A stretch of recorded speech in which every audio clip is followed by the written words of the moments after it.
Okay, so the long story goes on, the one called mental health, though it should be called mental illness.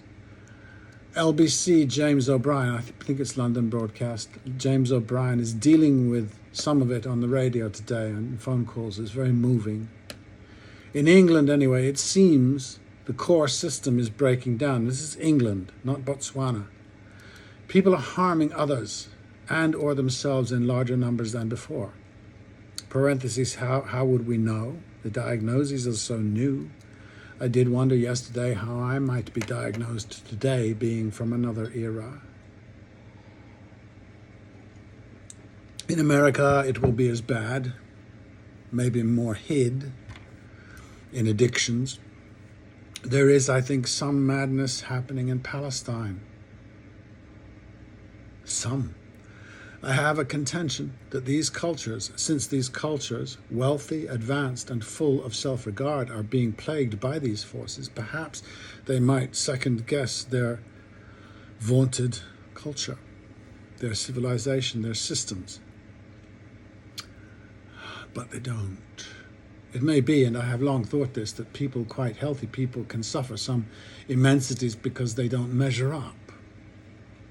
There's more and more a kind of brain that will prevail, a kind of personality that will be highly valued in the workplace.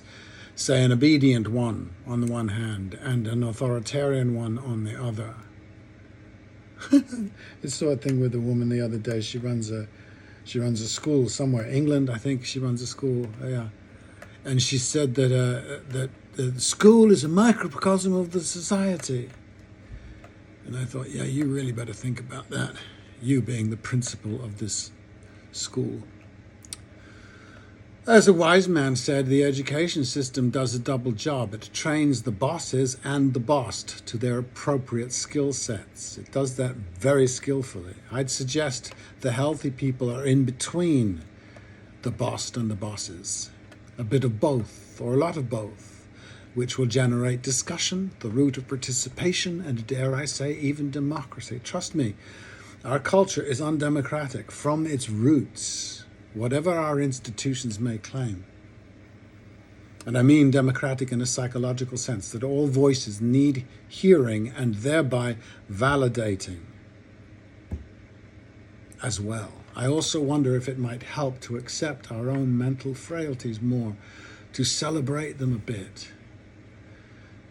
I might trot out an uneasiness to a friend, and that friend will say, a good friend will say, of course you feel that way. Come on. Not, as I have also heard, you might want to get some help with that. Usually comes from a boss type. In this case, some stubbornness does apply. It does help. It might also be wise if the religions could develop a sense of humor about themselves. Quote, I know it sounds crazy, but yes, I do believe, end quote. As time goes by, I have found myself, though always thought an atheist, more and more fascinated by the superstitions, the magics, the rituals, and the miracles. That's not my problem with religion. So human. I deal in fictions and in celebrations, rituals, and they are so helpful. They seem to be universally helpful to people. The danger comes when we start claiming rationality based on religion. I'm stirred by all kinds of irrational, nonsensical stuff. Really, really stirred. I guess it might help. My suggestion is that we allow a lot more madness to invade the worldview, to stop taking pride in our capacity to be narrow, which we do so much. I have a friend at the moment, and over the years many, who struggle with work, the workplace, the environment, from dishwashing to medicine, the gamut. I actually love dishwashing. I do. And we insist more and more on efficiencies and profitabilities, on, quote, culture, which becomes more and more about the boss and the boss. Sometimes quite ridiculous language and mores that some Tony Robbins has incited us to. I think there's a whole category of literature that business people pore over and apply, promising utopias. I think they're all ridiculous. I think that work culture grew out of a family impulse. If Bobby wasn't pulling his weight, you couldn't fire him. He's your brother. You compensated. He might be funny or good at making tea. He might even entertain you. He might contribute to the work in a number of ways. But if the task is secondary to the family, everybody has a place.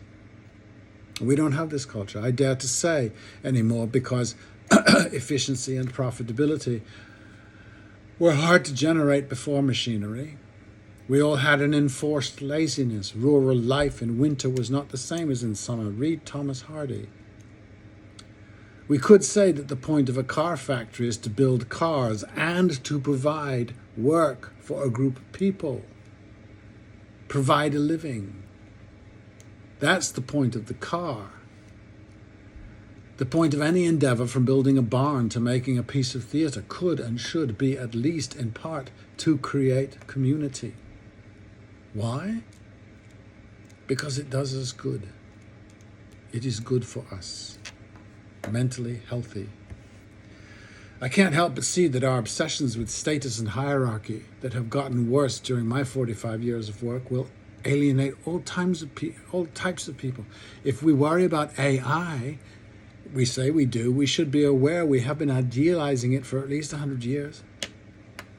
A machine seems to be the great economic invention, so much so that the market will advantage the machine-like employee. Reject the rest. I thank the gods I was born on the cusp of this moment. Some thought, some emphasis in modern life that it is just to be lived might help. You don't have to climb any mountains.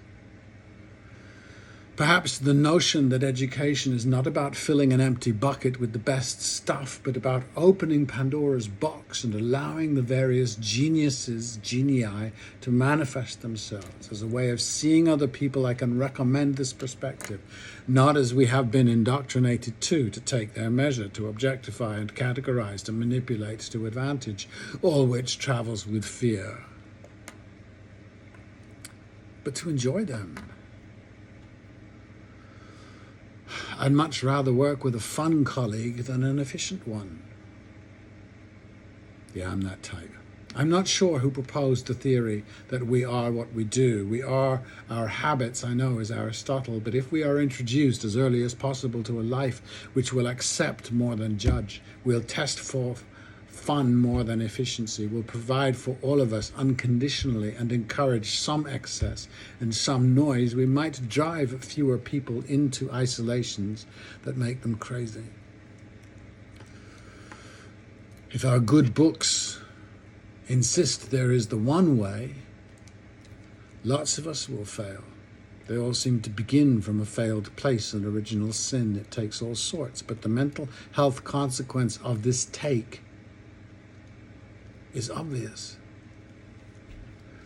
If maybe though we are allowed a kind of madness, a range of madnesses, not the strict and singular path, we might be actually, ironically, coincidentally, healthier. It might not suddenly occur to us that torturing other people is okay because they don't believe like we do. The Protestant work ethic is perfectly named. It is work done under protest. It is not done in joy. One doesn't look forward to it. The less pleasant it is, they seem to say, the greater the reward in heaven. Now that there is a kind of madness, mate. Only an obedient believer could believe it. I also think, perhaps too, that the reassurance God gave to so many kept them mum. So apparently very few people were on the spectrum in the Middle Ages, or they didn't live long enough to manifest, or if they did, they weren't stigmatized.